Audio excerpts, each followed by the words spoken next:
Ce soir, j'avais envie de vous parler à cœur ouvert, on va dire. Vous voyez que je parle beaucoup de Dieu. Alors, beaucoup comprennent pas forcément. Mais aujourd'hui, j'ai pas peur de parler de Dieu et de mon expérience. Je me rends compte que j'ai été manipulée pendant des années, en fait. Il y a des choses que je comprends que maintenant. Il m'a fallu longtemps pour comprendre ces choses-là. Et ça remet toute ma vie en question. Déjà mon travail, ma société de cartomancie, que voilà, la cartomancie que j'ai fait, que j'exerce. Enfin, j'ai débuté, j'avais 14 ans. Bon, évidemment, à 14 ans, j'étais pas à mon compte. Et j'ai continué la cartomancie jusqu'à ce début d'année, j'ai envie de te dire. Donc, j'ai eu 41 ans. Je te laisse faire le calcul. Donc,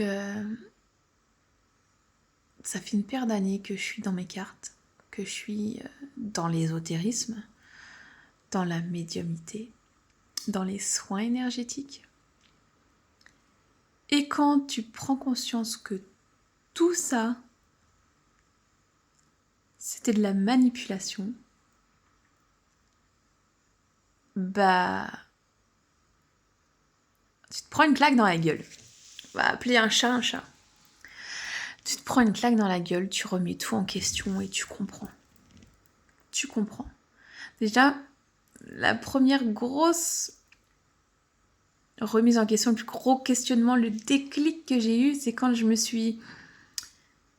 C'est là, il y a très peu de temps, quand j'ai été à la préparation de baptême pour mes enfants. On discutait de Dieu, de l'ésotérisme, et je me suis dit, mais quand je me suis éloignée de Dieu, en fait, c'était quand j'ai rétrogradé les années, et je me suis dit, moi, je me suis éloignée de Dieu, j'étais ado. Après, je me suis dit, ah merde, ouais, c'est quand j'ai commencé les cartes, en fait, que je me suis éloignée de Dieu. Je me suis dit, oh, c'est bizarre quand même. Et à chaque fois, c'était la course à l'acquisition de nouvelles choses. Moi, je veux faire ça. Moi, je veux faire les annales akashiques. Moi, je veux faire les soins triangle d'or. Moi, je veux aider les gens. Je veux leur faire des contacts défunts. Moi, je veux aller nettoyer les maisons. Et c'était toujours plus. Et toutes ces choses que je voulais apprendre, que j'apprenais, parce qu'à chaque fois, je me lançais dans des nouvelles formations, je pensais acquérir des nouvelles bagages. À chaque fois, je faisais un pas en arrière avec Dieu. Et je m'éloignais, je m'éloignais, je m'éloignais, je m'éloignais. Et là, j'ai fait le bilan et je me suis dit, purée, comment j'ai pu être aussi aveugle?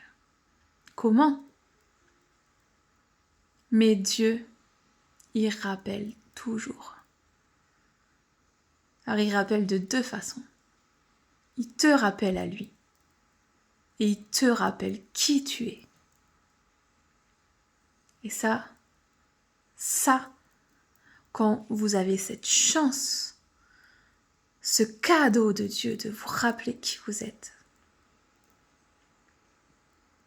vous ne pouvez plus fermer les yeux, vous êtes obligé de parler de Dieu. Alors moi, mon rappel, il a un prénom. Mon rappel, il s'appelle Elijah. C'est mon fils.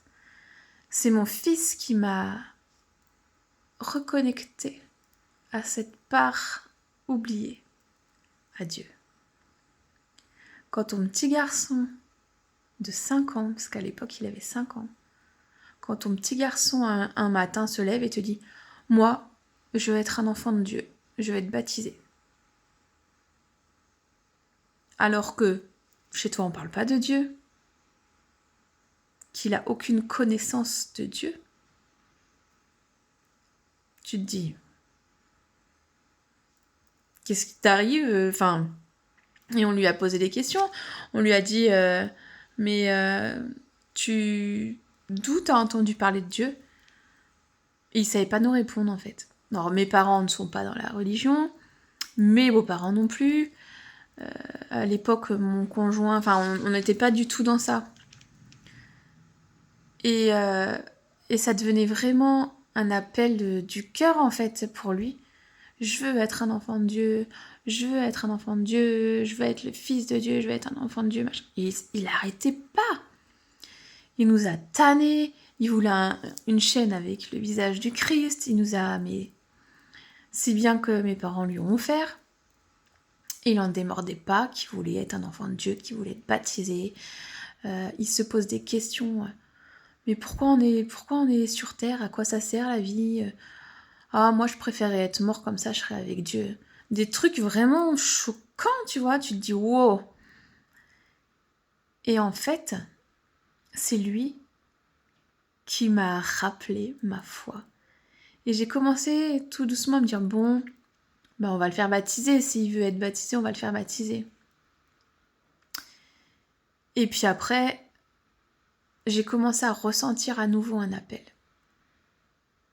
L'appel de l'église, d'avoir envie de retourner déjà dans un premier temps dans les églises, et puis avoir envie de retourner à la messe, et puis avoir envie de me retrouver avec d'autres chrétiens, et puis retrouver cet amour de Dieu,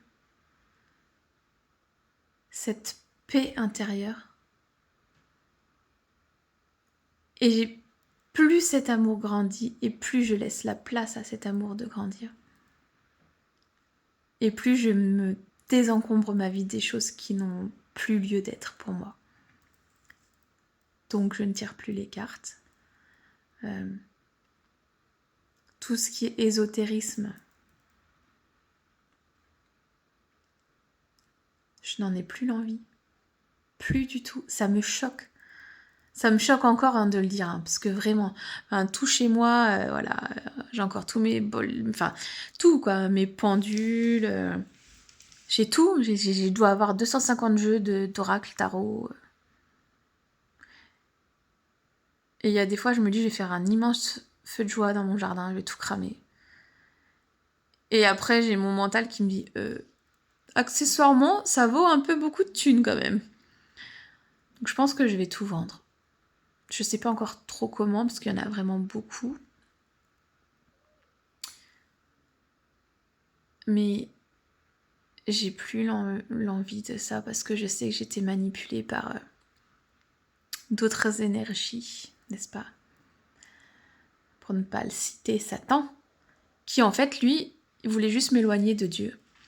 Alors on s'imagine Satan, voilà, avec ses petites cornes, sa petite fourche, voilà. En fait, lui, il vient juste nous dire ce qu'on a envie d'entendre. Il vient nous endormir l'esprit. Il vient pas... Alors, d'un premier abord, il vient pas pour nous faire du mal, il vient juste pour nous éloigner de Dieu. Mais ce qu'on sait pas, c'est que plus on est loin de Dieu, et moins on est bien. Parce que Dieu, c'est la source de tout. C'est notre créateur, c'est notre source. Et nous, on peut pas être heureux en étant loin de notre source. Et ça, j'en ai pris conscience. Vraiment, j'en ai vraiment pris conscience.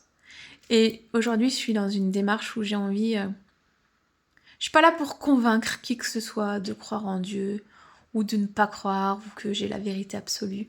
Je vous donne ma vérité à moi. Et je souhaite à tout le monde de trouver cet amour. C'est l'amour vrai, c'est l'amour pur. Et quand on est en amour dans une relation, on a juste envie de le dire à tout le monde. Voilà, Dieu existe. Dieu est vivant. Et Dieu nous aime. Amen.